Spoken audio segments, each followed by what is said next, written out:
Meaning is the holy grail of learning. Simply put, without meaning, there can be no learning. The role of the teacher has to shift from a deliverer of data to a creator of an environment where the child feels that the information being delivered is meaningful and which they have an emotional connection to. If the emotions are there, the meaning is there, the learning will be there. To start off grade 8 this year, we sat down and we discussed the benefits and maybe some of the challenges of potentially doing a very large integrated project that would involve math, science, and humanities. We started by giving the students a scenario. And so the scenario involved them having to build a permanent roller coaster structure for the Calgary Stampede. Phase 1 and 2 primarily focused on gaining background knowledge, finding out what the kids already knew. They learned a lot about general roller coasters that are around the world. They established and created databases, and they continued to develop a timeline of a history of roller coasters. In phase 3, we primarily focused on math science end of it. And so they were doing a lot of experiments, learning acceleration and how things drop and what changes when things are higher or lower, when they use heavier marbles or these kinds of things. We needed to understand different things for our roller coasters before we actually jumped into it. We want to learn how it would flow and how to mark down our potential and kinetic energy. So what's allowing you to stay in? That was really a good principle to learn when we were actually building our models, because we needed to know when it would have the most energy to keep going through any other obstacles that we could throw at it. So why is it important that we learn concepts before we learn details? It's really important. When you set up concepts, concepts act like a landing pad. They act like a foundation of which details can attach themselves. Understanding this really will accelerate the ability of the teacher to get children to remember details. And then we moved on into the fun phase, as I'm sure the students would like, and that was actually building and designing their roller coasters. We put together lots of checklists and matrices and things like that for students to track where they were at in the process. And by doing that and by keeping them busy and, always having the next thing ready, we really found that the students took over. It was an amazing experience to see them move from this, us telling them, extrinsically motivating them, to them coming in, ready to go with their things they needed and ready to work, which is that change of actually intrinsically wanting to be learning these things in order to make their project that much more effective. When we were planning, we had to figure out different side views, bird's eye view, every detail that you would want in a roller coaster. So from there we had to draw the different elements, which would include corkscrews, drops, pretzel turns. Students were given the ability to use the materials that they felt were the best for their particular roller coaster. I find I learn better when I actually do stuff than having to read it then memorize it, which is exactly what this project did for us.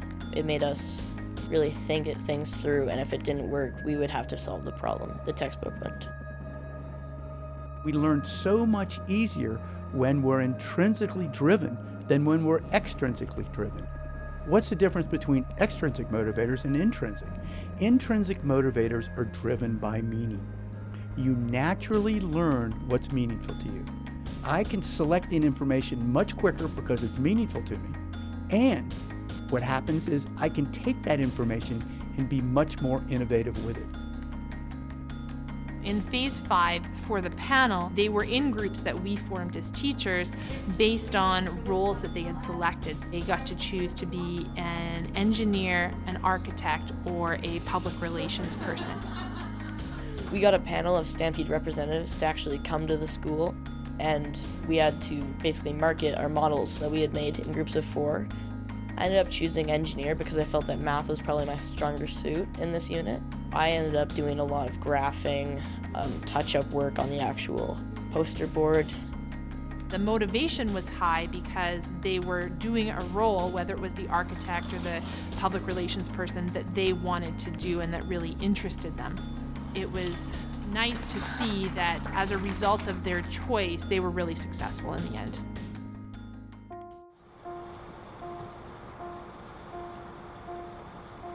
The basis of this learning experience, the reason why we did roller coasters was we were hoping to tap into an interest level with the kids and into their experiences. We figured that the best way to learn about roller coasters would be to actually take them to a roller coaster. We actually had a few kids in our group that had never been on a roller coaster up until this point, so instantly in their minds they were starting to think about, oh, what's this going to be like? One of the things I've never done in my life is rode a roller coaster.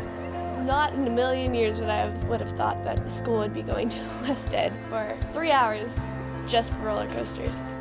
When we got there, it was the first ride we went to, and I was really excited.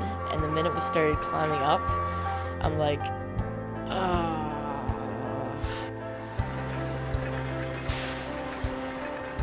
What would you rather have happen in your children's brain? Would you rather fire only 5% of neurons in their left temporal lobe, like language does? Or would you rather fire more neurons throughout their whole brain?